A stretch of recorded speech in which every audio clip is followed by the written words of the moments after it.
First of all, I thank this QSpider for giving me such a wonderful opportunity. And to tell about myself, my stream is electronics and I am a 2023 year pass out. And I joined QSpiders in the month of January under the course of software testing. And now I got placed in Cryptos company as software testing training.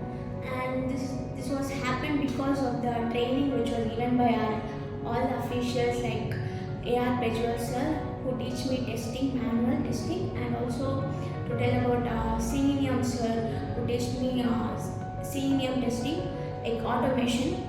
And also I should especially thank Pawan sir. He reduced my fees amount because through college I got to know about QSpider and I joined here. And I got a letter for fees reduction, and he also reduced, and he also gave advice how to get a job and what and all should I follow to get a job. And also I should thank my SQL sir, Rijwal sir, and I thank every officials in QSpider.